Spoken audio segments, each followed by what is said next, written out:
Hello, I'm RezenatorZen. What's up? To whoever might watch this video, because most of my videos only get 10, 12 views. But I'm RezenatorZen, and I have a question for people who might watch this video. What is masculinity?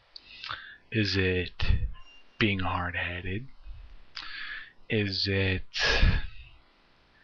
bowing to public opinion? Is it things like that? Because, I mean, if you look at the public opinion definition of masculinity, it's being so overly much full of machismo or macho bullshit that you can't have any sign of femininity.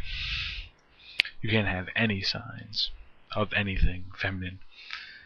Or is masculinity, or being a man, I guess the more pertinent question is being the man.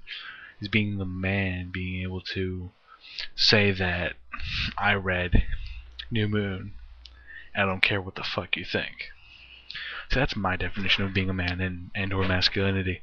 Being able to say things that many other men would not be able to say. I'm pretty sure there's been a lot of guys who read Twilight, but there's not a lot of guys who would admit to it publicly or in a video like I have. I've said I've read Twilight. I'm reading New Moon, obviously.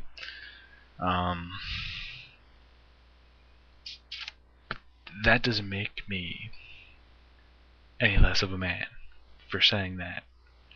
It doesn't.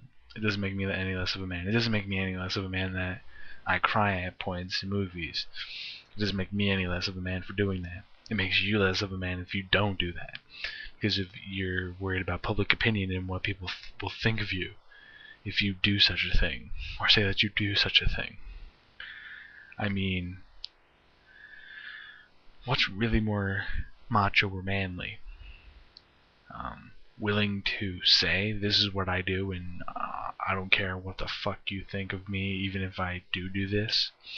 Or is it bowing to public opinion and putting up a front in public and having these two sides?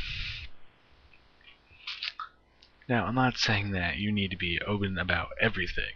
I mean, there are some things that you need to keep private just for the sake of you. But, I mean, being able to say, I'm reading the Twilight Saga. I mean, being able to say that, and being able to read it and like it, even though it's marketed towards women and ladies and whoever is this really marketed to. It's a good book. No matter what the fuck you think of it. It doesn't matter if you think I'm a pussy for reading it.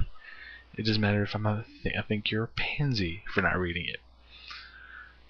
It matters that it's a good book. It doesn't matter man or woman, doesn't matter who reads this. It's a good book. That's what really matters.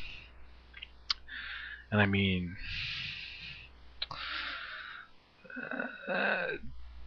being able to say that you cry at movies, being able to say, oh, I go see chick flicks, and things like that, being able to say, I felt something, being in touch with your emotions is more manly than being so detached from your emotions that you become this worthless sack of shit, and you're in your own little fucking ball of dumb shitness, and you just not being able to make any kind of useful decisions by yourself.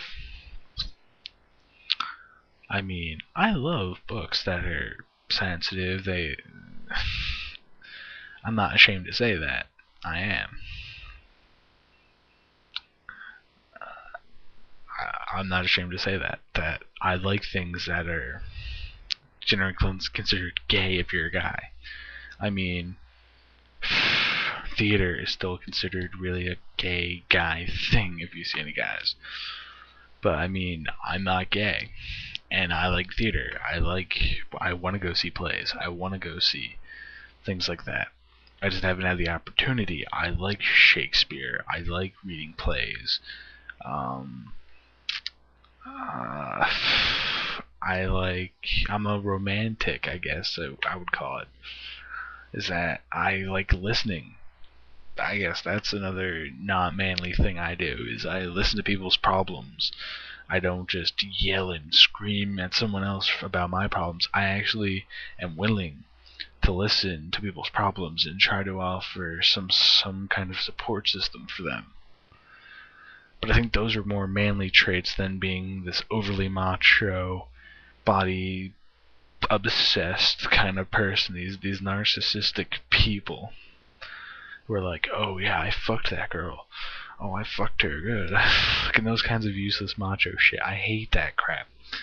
But I mean, I think it's more manly, and I think you get disappointed. Part of my points in my video is, if you don't be true to yourself, if you don't go out in the world and say, if someone asks you if you read Twilight and you have read Twilight and you say no, that makes you less of a man in my eyes, because you're not willing to say, yeah, I read Twilight, and just give your opinion on the book. Don't hide in the closet.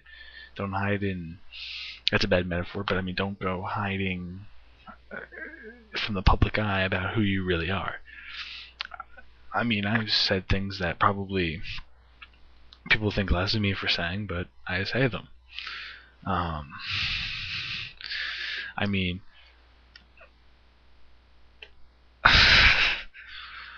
I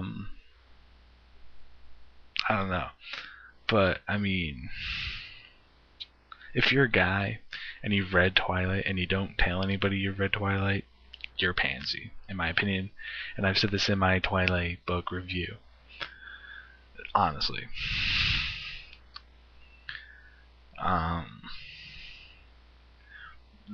guess the really big point of this video is be in touch with your emotions. Don't lock them in a fucking box somewhere and be this mindless, emotionless brick of a shit human being. I mean, that is not an existence that anybody wants. That's not any kind of existence. And I've seen them, but they're dying out, thank God. But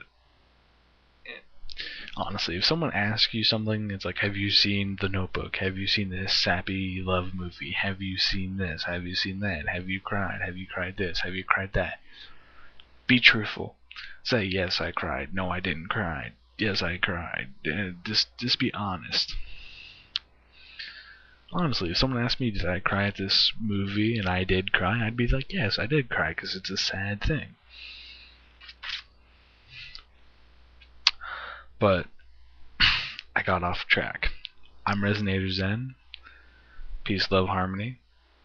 If you think any less of me as a man, I'm probably going to think less of you as a man, because you think of less of me as a man because I like poetry, reading, plays, stuff like that. Okay? Peace out.